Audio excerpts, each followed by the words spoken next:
안녕하십니까. 공병호 TV의 공병호입니다. 여러분의 후원이 부정선거 의혹을 밝히고 국내외 널리 알리는 공병호 TV의 활동에 힘을 더할 것으로 봅니다. 방송 시작하겠습니다. 민주국가에서 합법적인 권력이란 합법성과 정당성을 가져야 됩니다. 정당성이 어떻게 확보됩니까? 공정한 선거를 통해서 권력을 지배할 수 있는 정당성을 확보하게 됩니다. 반드시 권력은 공정한 선거를 통해서만 획득되어지는 것이 자유민주국가의 어떤 거부할 수 없는 원칙입니다. 4.15 총선 개표 조작 의혹 사건을 둘러싸고 한 달째 사람들이 들끓고 있는 중입니다. 그렇다면 당연히 집권 여당은 정 운영의 최종 책임자로서 사건의 실질적 진실을 밝히는 노력을 기울여야 됩니다. 마땅히 그렇게 해야 됩니다. 뿐만 아니라 의혹을 제기하는 국민들에게 납득할 만한 해명이나 설명을 해야 됩니다. 그것은 선택사항이 아니라 필수에 해당합니다. 의혹도 보통 의혹이 아닙니다. 과학적으로 입증될 수 있는 그런 의혹들이 연이어서 발표되고 있습니다. 통계학이란 점술이 아닙니다. 통계학은 감각이 아닙니다. 통계학이란 과학입니다. 그 과학이 은밀한 방식으로 조사해서 도무지 4.15 총선에 대해서는 납득할 수 없는 조작 의혹이 있다 이렇게 주장하게 되면은 당연히 집권 여당이나 청와대는 나서서 자신의 입장을 밝혀야 됩니다. 우리나라의 행정부 산하에는 숱한 국책기관들이 있습니다.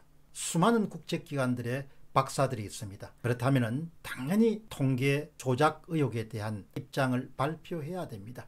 국민들은 주권자로서 뿐만 아니라 유권자로서 선거 결과에 대해서 근본적인 의문을 제기하고 있습니다. 더더욱 중요한 것은 과학적 근거를 가진 의혹은 주권자로서 얼마든지 제시할 수 있는 권리가 있습니다. 공적인 이슈, 그것도 선거에 대해서 유권자가 의문을 갖고 의혹을 제기하는 것은 권리이자 의무입니다. 이를 비난하는 사람들도 있지만 과학적 근거를 가진 증거를 기초로 의문과 의혹을 제기하는 것은 오히려 우리 사회가 칭찬하고 격려해야 될 것입니다. 그것은 바로 공공의 선을 위하는 그런 활동이기 때문입니다. 그러나 지금 집권 여당은 마치 단결력을 과시하기도 하듯 유권자들의 의혹 제기에 침묵으로 일관하고 있습니다. 한 달째 침묵을 지키고 있습니다.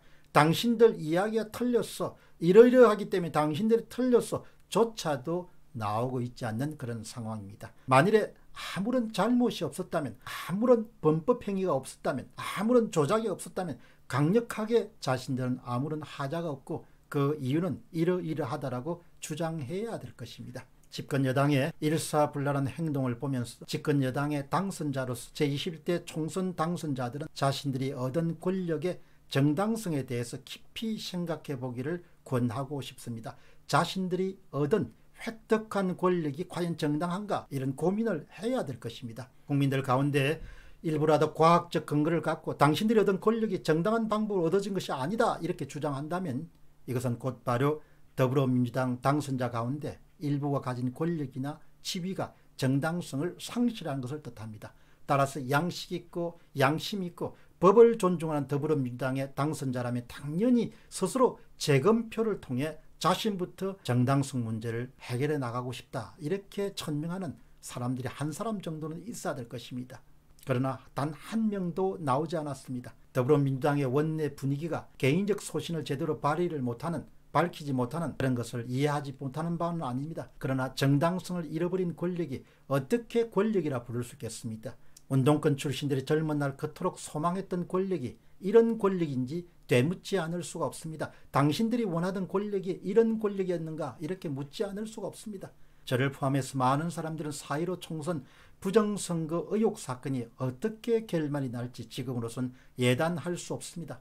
그러나 분명한 것은 한 가지가 있습니다. 중앙선거관리위원회가 남긴 21대 총선 데이터, 총선 통계는 사전선거에서 어떤 일이 일어났는가, 누가 무엇을 어떻게 했는가를 세상에 낱낱이 정언해주고 있습니다.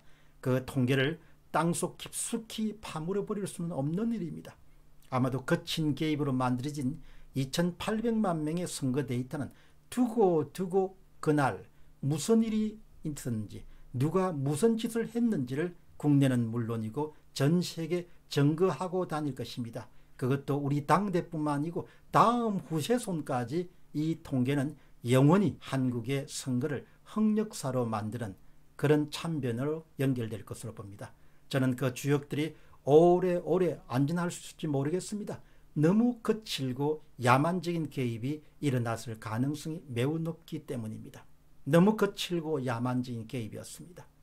그 개입이 통계학적으로 밝혀진 겁니다.